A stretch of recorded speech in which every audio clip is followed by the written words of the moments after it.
And this animal, or beast, which I've seen with mine own eyes, was like a female panther or leopard, but its feet was like a bear, but its mouth was like the mouth of a lion, and the dragon gave its power and its throne and great liberty to do as it pleases. Hello everybody, I'm Keith O'Dare. Welcome to When We Search for the Truth, where we look for the truth by looking at what is actually written in the Word of God, word for word, in the order given from the original text, using the original definitions. In this video, we continue, as we just opened up, with the description of the beast and how to recognize him. So, let's get started with verse 2.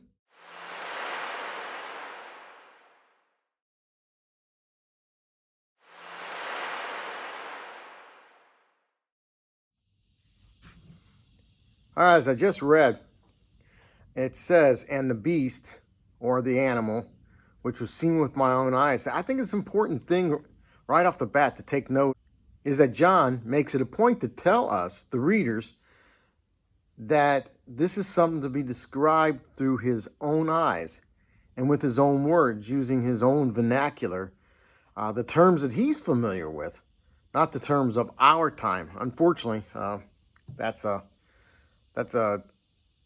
point that many modern teachers miss when they're teaching Revelation. Anyway, continuing with the description of this living being, this first beast, it or he will resemble or have the characteristics of what's called a pardalis, a leopard or a panther. However, many miss this interesting distinction. In ancient Greek, pardalis is a female leopard. It's not a male, which is a pardos. Pardalis symbolizes fierce agility, cunning, and predatory power.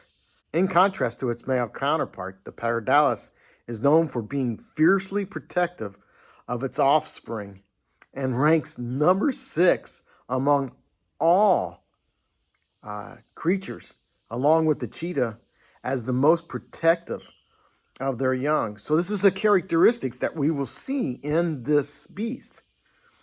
This doesn't mean that the beast is a female. It just has this characteristic. And again, we'll display the characteristic of female leopards. Leopards are opportunistic apex predators.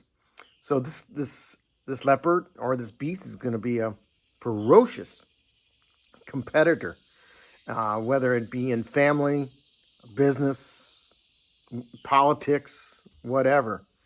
He normally gets his way. He or she will normally get his way. And anyway, because they have no natural predators of their own as adults, they will sit at the top of their local food chain. Again, this guy or this beast, I keep saying guy because later on we find out that it is referred to as a he. But again, we're bringing this up because it does have this characteristics of a female leopard. Leopards, especially these female leopards, when protecting their young, are known for attacking larger and even stronger animals, even the lion. Even though the leopard rarely attacks the lion first, lions typically only fight lions when attacked. So this politician, this leader, is going to usually not strike out first, but when attacked, will respond very ferociously. Also in the ancient world and in Bible symbolism, the leopard symbolizes Greece and Rome. So this beast or living being may have Greek or Roman roots, or they're closely related to modern day nations represented by the Greek and Roman Empire, which is interesting enough because that pretty much describes NATO today. This beast or living being will have the mouth of a lion. The mouth is the ultimate expression of a person's inner heart, character, and spiritual authority. This lion itself is an intriguing symbol that is representative of the Messiah, but also represents both supreme divine authority and destructive evil. In today's world, the lion is representative of Great Britain, and not only England, but Belgium, the Netherlands, Finland, Canada, Ethiopia, Luxembourg, North Macedonia, Kenya, Norway, Sri Lanka, Singapore, and interesting enough, Iran. And it's interesting to note that all these nations at the present time have deep military or intelligent gathering and economic relations with the United States. That's the one thing they all have in common.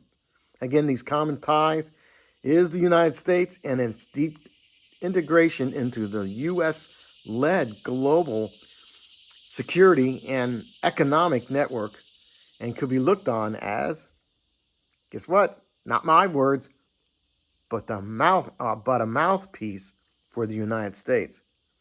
This beast will be put into power onto his throne, his seat of power, by what appears to be a miraculous turn of events by the power of Satan, who gives him the liberty to do what he wants.